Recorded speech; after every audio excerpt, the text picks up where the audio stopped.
జూపూడి ప్రభాకర్ గారు, గొడ్డలి పార్టీ అని, కిల్లర్ పార్టీ అని మీ పార్టీ పైన వేస్తున్నటువంటి ముద్ర. రెండోది, వైఎస్ రాజారెడ్డి నుంచి వంగవీటి రంగా వరకు ఈ హత్యల వెనుక ఉన్నది ఎవరు, నిందితులకు కొమ్ము కాస్తున్నది ఎవరు? వీటికి ఆన్సర్ దొరికితే అసలు వీళ్ళకి మీ పార్టీని విమర్శించేటటువంటి కిల్లర్ పార్టీగా ముద్ర వేసేటటువంటి అర్హత ఉందా లేదన్న విషయం తేలిపోతుంది. ఇప్పుడు నేను చెప్పినటువంటి అంశాల్లో ఏ పార్టీ ప్రమేయం ఉంది, దీని వెనుక నిందితులకు హంతకులకు కొమ్ము కాస్తున్నది ఎవరు? ఏది రాజారెడ్డి గారి హత్య విషయం కానీ, లేకపోతే వంగవీటి మోహన్ రంగా హత్య విషయం కానీ, లేకపోతే పింగళి దశరథరామ్ తీసుకోండి.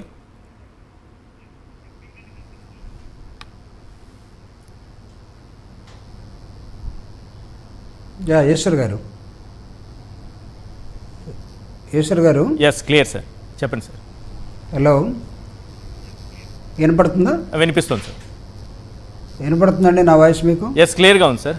యా లైవ్లో ఉన్నటువంటి పెద్దలందరికీ కూడా నమస్కారం. సో చూస్తూ ఉన్నాం అనేకమైన అంశాలు. జగన్మోహన్ రెడ్డి గారు నిన్న మాట్లాడిన తర్వాత the word has come from the horse mouth. ఎప్పుడైతే అధినాయకుడి నోటి నుంచి కొన్ని అంశాలు నిన్న వాస్తవాలు బయటకు వచ్చాయో, అంటే ఇంతకాలం వైఎస్ఆర్ కాంగ్రెస్ పార్టీలో ఉన్నటువంటి స్పోక్స్ పర్సన్స్ మాట్లాడారు, మిగతా నాయకులు మాట్లాడారు, రాయలసీమ నుంచి మాట్లాడారు, సీనియర్స్ మాట్లాడారు.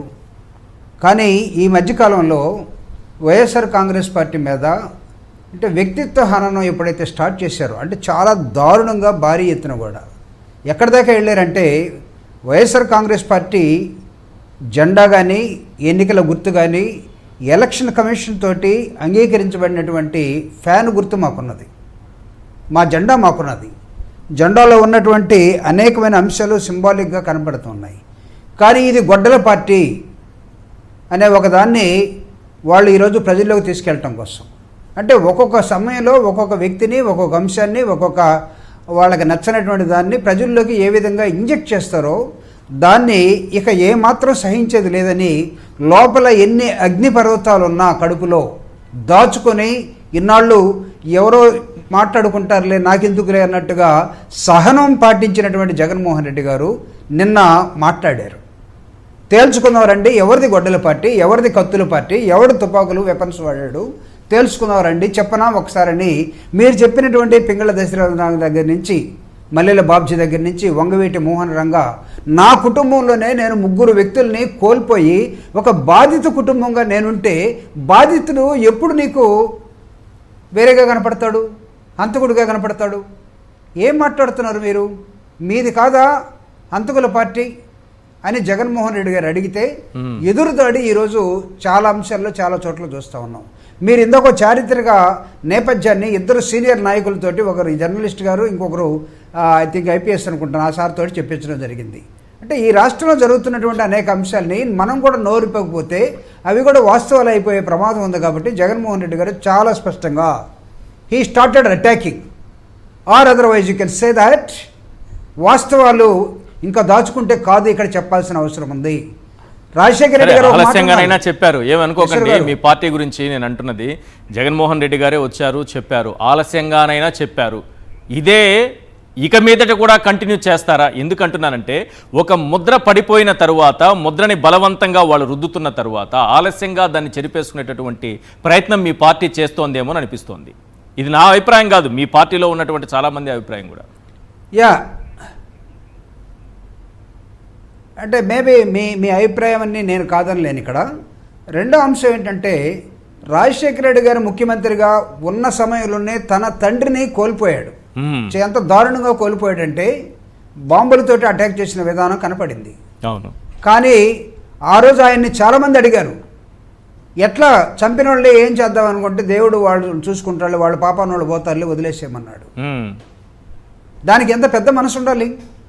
ఇప్పుడు దాకా రాజశేఖర రెడ్డి గారు ఫ్యాక్షనిస్టు, తర్వాత వాళ్ళ తాత రాజశేఖర రెడ్డి గారి నాన్న ఫ్యాక్షనిస్టు అని చెప్తూ వస్తున్నటువంటి వీళ్ళందరికీ రాజశేఖర రెడ్డి గారు ఒక్క మాటతోటి వదిలేసేయండి, దేవుడు చూసుకుంటాడు, లేకపోతే ఇక్కడి నుంచి వదిలేసేయండి అన్న పదాన్ని వాడిన తర్వాత హీ యూజ్డ్ అనదర్ వర్డ్, కోపం అనే నరాన్ని ఇక్కడి నుంచి తెంచేస్తున్నామని చెప్పాడు. కరెక్ట్. మీరు గమనించే ఉంటారు సీనియర్ జర్నలిస్ట్ కాబట్టి. అవును. కోపం అనే నరాన్ని తీసేసామన్నారు. జగన్మోహన్ రెడ్డి గారు రాజశేఖర రెడ్డి గారు మరణించిన 17 సంవత్సరాల తర్వాతే నిన్న మాట్లాడాడు. మా నాన్న చనిపోయే ముందు 2-3 రోజుల ముందు మీరు ఏం మాట్లాడారు, తర్వాత నువ్వు రేపు అసెంబ్లీకి ఎలా వస్తావో చూస్తావన్నారు. అవును. కానీ జరిగింది ఏం జరిగినా సరే మాలాంటి వాళ్ళు ఆ రోజు దీనిలో కుట్ర ఉంది అని నోరెత్తి సి బ్లాక్లో సెక్రటేరియట్లో ప్రెస్ మీట్ పెట్టిన వ్యక్తిని నేను. హెలికాప్టర్ ఎలా కూలిపోతుంది, డబుల్ ఇంజిన్స్ ఒకేసారి పనిచేయకుండా ఎలా ఆగిపోతాయి, వాట్ ది హెలికాప్టర్లో ఉన్న మెటీరియల్స్ ఎలా బిహేవ్ చేస్తాయో తెలిసినటువంటి ఒక సైంటిస్ట్గా మాట్లాడింది నేను. చాలామంది నన్ను నోరు పోయించారు. ఆ రోజు నేను జేడీ లక్ష్మీనారాయణ గారు సిబిఐ డైరెక్టర్గా ఉన్న జేడీగా ఉన్నటువంటి లక్ష్మీనారాయణ గారి దగ్గరికి వెళ్ళాను. వీటి మీద మాట్లాడాను. ఆనాటి ముఖ్యమంత్రి డిజిగ్నేటెడ్ ముఖ్యమంత్రి రోసయ్య గారితో మాట్లాడాము. దీనిలో ఏదో కుట్ర ఉందంటే నాకేం తెలుసు జూపూడి ప్రభాకరరావు గారు, నీలాగనే నేను నిన్నగాక మొన్న ముఖ్యమంత్రిని అయ్యాను అంటే మన ఇద్దరం ఎమ్మెల్సీలం కదా, నన్ను అడిగేది జేడీ గారిని అడుక్కోమన్నాడు. సరే, ఇన్ని అంశాల్లో జగన్మోహన్ రెడ్డి గారు ఎక్కడ మాట్లాడలేదు 17 సంవత్సరాలు. కానీ తన తండ్రి ఏ విధంగా చనిపోయి ఉంటాడో అనే ఒక మీమాంసని ఈరోజు తను ఓపెన్ అయ్యాడు. అంటే ఇన్ని రోజులు ఏమై ఉండాలి? మీ కుట్రలకి కుటుంబం బాధితులుగా నిలబడలేదా? మీరు ఒక్కొక్కడికి ఒక్కొక్క ముద్ర వేస్తున్నటువంటి నేపథ్యం కనబడలేదా? ఒకే కుటుంబంలో ముగ్గురిని కోల్పోయి బాధితులుగా ఉండాల్సిన వాళ్ళ పైన ముద్ర వేసి వీళ్ళే నిందితులని చెప్పగలిగినటువంటి ఒక మంచి ప్లాన్, ఒక కుట్ర చంద్రబాబు నాయుడు గారు పగడ్బందీగా అమలు చేశారనుకోవచ్చా? గోబెల్స్ ప్రచారంలో వాళ్ళు దిట్ట కదండి. వాళ్ళు ఇష్టం వచ్చినట్టుగా ప్రచారం చేస్తారు. ప్రజలు కొంతకాలం తర్వాత అదే వాస్తవాన్ని నమ్ముతున్నారు. మీరు అన్నట్టుగా ఆ గోబెల్స్ ప్రచారాన్ని మొదట్లోనే తుంచివేయగలిగితే బాగుండేది. మీరు ఒక మంచి పాయింట్ చెప్పారు. కోపం అనేటటువంటి నరాన్ని తీసేశారు, ఆ కోపం లేకుండా ఉన్నారని. దానికి నేను ఒక ఎగ్జాంపుల్ చూపిస్తాను సార్. చాలా మంచి పాయింట్ చెప్పారు మీరు, నాకు ఆ సమయంలో స్ఫురించింది. ఒకసారి ఆ వీడియో ఒకసారి ప్లే చేయండి. బీటెక్ రవి గారు గతంలో ఓ ఛానల్లో మాట్లాడుతూ జగన్మోహన్ రెడ్డి గారి గురించి ఏమన్నారనేది ఒకసారి ప్లే చేయండి. రైట్, చాలా క్లియర్గా ఒక విషయం చెప్తున్నారు బీటెక్ రవి గారు. ముఖ్యమంత్రిగా జగన్మోహన్ రెడ్డి గారు ఉన్నారు, ఆయన ఒక్కసారి దృష్టి పెడితే అరగంటలో నేనుండను అని. కానీ జగన్మోహన్ రెడ్డి గారు ఏ రోజు కూడా రాజకీయ హత్యల వైపో, ఫ్యాక్షన్ హత్యల వైపో, ప్రత్యర్థులను భౌతికంగా లేకుండా చేయాలనే ఆలోచన వైపో ఆయన వెళ్ళలేదని చెప్పడానికి ఇదొక ఎగ్జాంపుల్. జగన్మోహన్ రెడ్డి గారు కేవలం విజన్తో మాత్రమే పనిచేశారు. పేదల కోసం పనిచేశారు, రాష్ట్రం అభివృద్ధి కోసం పనిచేశారు. ఆయన ఎప్పుడూ ఇటువంటి ఆలోచన చేయలేదు. బీటెక్ రవి గారు చెప్పిన దాంట్లో 100కు 100% ఉంది. అరగంటలో నేను ఉండను. ఒకవేళ ముఖ్యమంత్రి గారు నా పైన దృష్టి పెడితే, జగన్మోహన్ రెడ్డి గారు దృష్టి పెడితే, ఆయన ఏ రోజు దృష్టి పెట్టలేదు. ఆయన దృష్టి అంతా కేవలం పేదల గురించి, రాష్ట్రం అభివృద్ధి గురించి, విజన్, పిల్లల చదువుల గురించి, పేదల ఆరోగ్యం గురించి, వీటి గురించి మాత్రమే ఉంది. హత్య రాజకీయాల వైపు లేదు, ఫ్యాక్షన్ రాజకీయాల వైపు లేదు, ప్రత్యర్థులను తుదముట్టించాలనే ఆలోచన లేదు. ఆ ఆలోచన ఉన్నటువంటి పార్టీలేవో మనకు తెలుసు, వాళ్ళు వేస్తున్నటువంటి ముద్ర ఏంటో మనకు తెలుసు. Yes please sir. జూపూడి గారు.